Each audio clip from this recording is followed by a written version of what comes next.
Alors ce soir on est dans la maison de Sylvain, on fait une team building, on en fait souvent en équipe. Alors on est chez moi, on est avec toute l'équipe de l'Artisan du Temps, y compris l'équipe boutique et l'équipe workshop.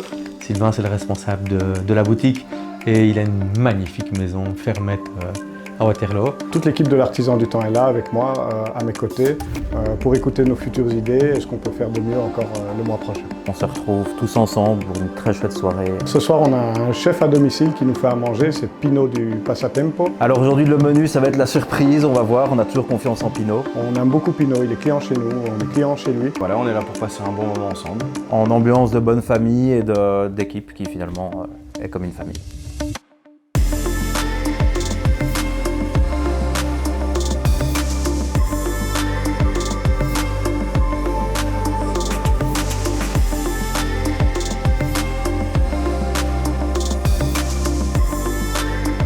Ce soir, comme très souvent, j'ai deux montres. Pourquoi? Parce que comme d'habitude, j'ai pas su trop choisir laquelle mettre. J'ai d'un côté une Royal Oak série A en or et acier qui me vient d'un client qui nous l'a vendu au magasin. Et ici, j'ai une Rolex Submariner avec un Purple Dial. C'est un dial, un cadran, donc qui a un défaut. Il a viré mauve très tôt dans sa jeunesse, ce cadran. Et en fait, Rolex les changeait directement. Il les changeait parce que ce cadran à la base était bleu et qu'il ne voulait pas que ce cadran devienne mauve. Aujourd'hui, évidemment, les plus collectors ont un très beau mauve. Celle-ci a un mauve magnifique. Et je l'ai acheté à un de mes collègues. Il m'a fallu sûrement 1 mois et demi, 2 mois de négociations dures avec lui pour réussir à l'acheter. Quand je dis un de mes collègues, c'est vraiment un marchand étranger lors d'une des foires auxquelles je participe très souvent. Alors là, j'ai une GMT Master. On est sur une montre de 1979. On est sur une montre en or. On est sur une montre avec un cadran et un bezel brun. Le cadran est très spécifique. On est sur ce qu'on appelle un nipple dial. Donc c'est un cadran avec des index qui ont une forme très spéciale. C'est relativement rare. Ça donne un effet très particulier à la montre parce que les index vont prendre un reflet très spécial. Alors c'est une montre qui peut se porter également sur un bracelet en or. Mais voilà, c'est l'appréciation de chacun finalement. Moi je l'aime beaucoup ici sur un atto qui finalement lui donne plus de légèreté. C'est une montre particulière, c'est une montre qui est arrivée sur le comptoir. C'est une montre qui a été créée chez Philips. C'est une montre qui était censée aller en vitrine. Elle est arrivée sur le comptoir, je me suis dit que c'était une pièce qui me bottait vraiment et je pense qu'elle n'arrivera pas vite en vitrine. Alors aujourd'hui, qu'est-ce que je porte au poignet? Donc ce qu'il faut savoir, c'est que moi ma marque de cœur, ma marque fétiche depuis plus d'une dizaine d'années, c'est Rolex. Daytona, référence 116-5-120.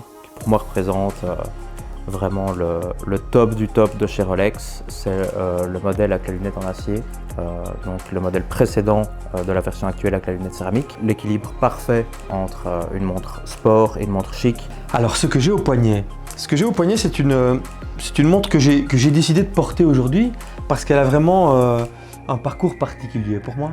Une montre qui a une place aujourd'hui particulière dans ma collection et c'est une Patek Philippe quantième annuel.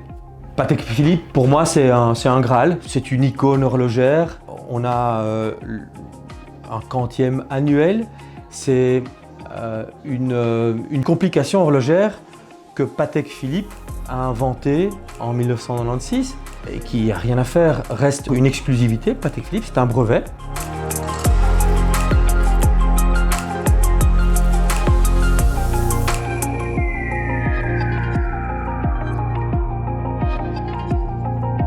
Dans la boutique, on a tous un peu des goûts particuliers. Gilles a une appréciation toute particulière, un peu comme moi finalement aujourd'hui, pour les montres en or, qui peuvent paraître bling bling, mais qui finalement ont tout un peu une histoire par rapport à ce qu'il va porter. Nathan, l'aficionados des Rolex, qui ne jure que par ça, mais qui finalement aujourd'hui, je pense, porte autre chose.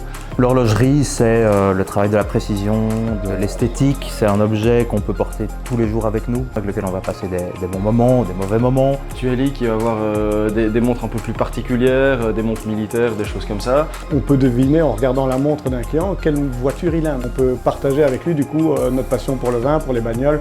Le flux d'informations qu'on a aujourd'hui, c'est super facile de devenir passionné. Giuseppe qui ne jure que par Patek ces derniers temps. L'horlogerie, pour moi, c'est quelque chose d'infiniment présent dans ma vie. On a un peu nos passes, hein, chacun finalement, donc voilà. C'est plus qu'une passion, c'est devenu une manière de vivre. La montre est devenue un art de vivre aujourd'hui. C'est vraiment devenu quelque chose qui est au centre de nos vies, mais au centre de la vie de plein de gens. Vintage is time, time is passion.